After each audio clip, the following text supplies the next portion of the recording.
21,505 flights were technically operated unsafely by Southwest Airlines from May 1st to August 9th of 2018.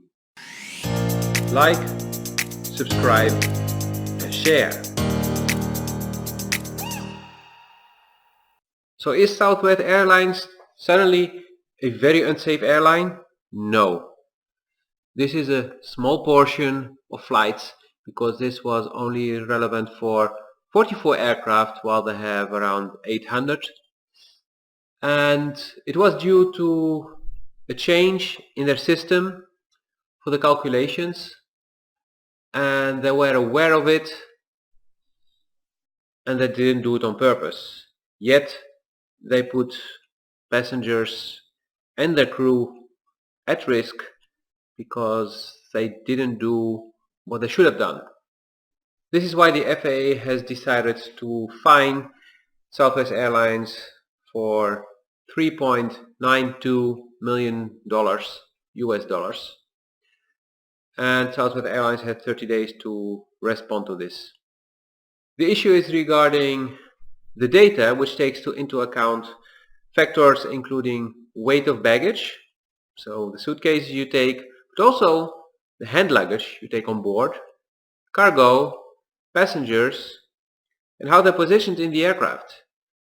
This information is very important for the pilots to know what the flight characteristics of the aircraft will be, where the center of gravity will be, how much runway they need to take off, to land, how much fuel, also the thrust needed for takeoff. So all these things are very linked to the weight and also to the positioning of everything on board of the aircraft. This is why, for example, when aircraft are very empty, they will not allow the passengers to all sit in the back. They will either push them all forward to the front or have them spread out. This for an optimum center of gravity of the aircraft.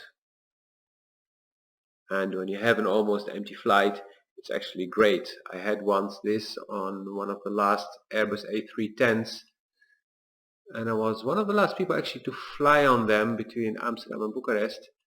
And it was wonderful.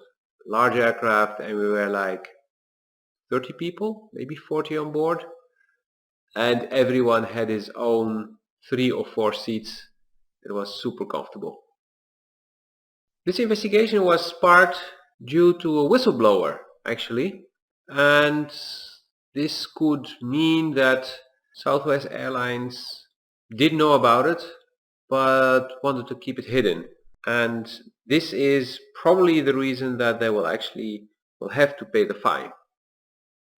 It's not the first time that Southwest Airlines is being fined by the FAA.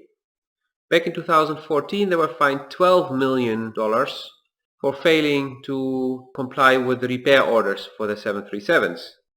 And in 2008 the FAA announced a fine of $10 million and $200,000 fine related to cracks in the fuselage. Despite all this, the safety record of Southwest Airlines is very good, although they had one casualty not so long ago with the engine failure that resulted in a window breaking and a passenger being partially sucked out and dying. But that was not entirely the fault of Southwest Airlines, or maybe not at all the fault of Southwest Airlines, because the FAA ordered Boeing to review the engines of the 737 next generation and have them adapted to prevent that if there's failure of the engine, parts will fly towards the fuselage. Normally engines are built in such a way that no matter what happens on the inside, if something is going to come out, it comes out from the back, so it doesn't damage the aircraft. But it's not supposed to come out from the sides, and definitely not towards the fuselage or the wings. And interesting small fact is that Southwest Airlines just opened a new maintenance hangar where they can service up to 6 Boeing 737s simultaneously, indoors. This concludes the video. See you on the next one. If you disliked the video, you do this. If you liked it, thumbs up, share and subscribe. Also, check out my Patreon page. There you can support me and get access to exclusive content. Get more. Check it out in the link below.